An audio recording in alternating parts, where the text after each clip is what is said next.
are you still backing Mike Smith? Well, here's the one thing. They can't keep coming back from deficits as they had done in the previous 4 games. Correct. You can't put yourself in that hole. Mike Smith in the first 2 goals wasn't exactly lights out. He did settle down after that.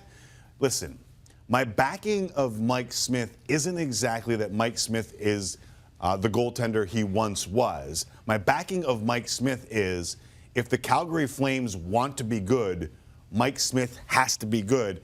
And let me tell you something, he hasn't been good. He finished with 19 saves and 22 shots last night. That's the 8th time in 11 starts that his save percentage was under 900. You look at his numbers on the year, he's now 5-5-1 with a .366 goals against average. You know that ranks him in the National Hockey League among qualified goaltenders? 37th, and I'm not done. Save percentage is .872.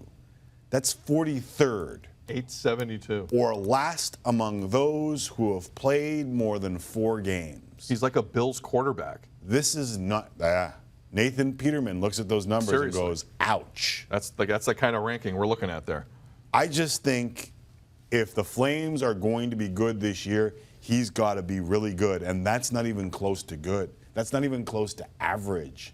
Mike Smith has got to figure it out for this team to be good and this team to be successful. Here's what I'm struggling with Mike Smith. I have a lot of time for Mike Smith. He's a competitor. He's been in this league a long time. He's been in some bad teams in the past. Yeah. Finds a way to fight through it and continue and trying to do the best he possibly can. This Flames season isn't close to being over this year. Through all of this, they've accumulated a decent number of points, right? You can't win a division in October, November. You might be able to lose one. Right. They've been okay considering the trip to China, considering having to come back once every week. Mike Smith will not finish this season as the #1 goalie in Calgary. Really? Not with those numbers that you just read, Jack. No, not with those numbers. That is unacceptable for any National Hockey League team. And what I'm saying is I'm not going to claim to know what David Rittich is, but David Rittich has a .927 save percentage, and he's 4-1 this year. Correct. I'm not claiming he's Vezina Trophy quality. What I would like to find out is if he is ready over the next 10 to 12 games to start. Because I think it's time to see what this guy can really do. I think it's time to give Mike Smith a break. I think it's time to let him watch. You're not benching him for the rest of the year. You explain it to him because he's a pro.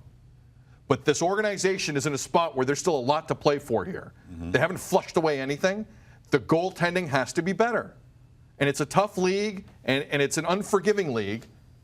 But David Rittich needs to start for a while to see what they got. But you know they haven't done that thus far because David Rittich was given the opportunity to start last year when Mike Smith was hurt and he pooped his pants. Right. It was a situation where they threw him in there and he was pretty wide-eyed. And every other goalie they threw in there, he was pretty wide-eyed. That's why they haven't gone thus far. I understand They see the same numbers we see. What I'm saying is maybe he's grown up a little bit. Maybe he's a slightly different guy. I'm not saying he hasn't. If you hear me. I'm hearing you. But what I'm saying is this year ain't last year.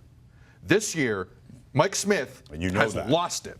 Mike Smith has lost. Has he not lost it? Are those good numbers to you? No, they're not good Obviously not good numbers to you. So I'm just saying over the next stretch, over the next month, find out what he is.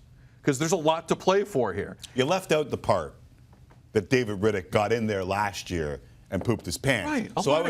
So I was throwing it in there to make sure that we covered all the bases. You understand that? My only base I care about is the next game, Tim. Right. And I know this guy right now. Who cares about the history? No, who cares about the history? The coach and the GM are looking at and realizing why you haven't put Rittich in yet. Look. Okay. Look. Understood. This is not going well. I'm not saying you bench Mike Smith for the season. No, I know. You left out the part that I thought was very important. I'm saying the 4-1 guy with a .927 save percentage may start. Maybe he should start for a little bit. No, you said Mike Smith should sit and watch, and I said there's a reason why he hasn't done it yet. I hear you.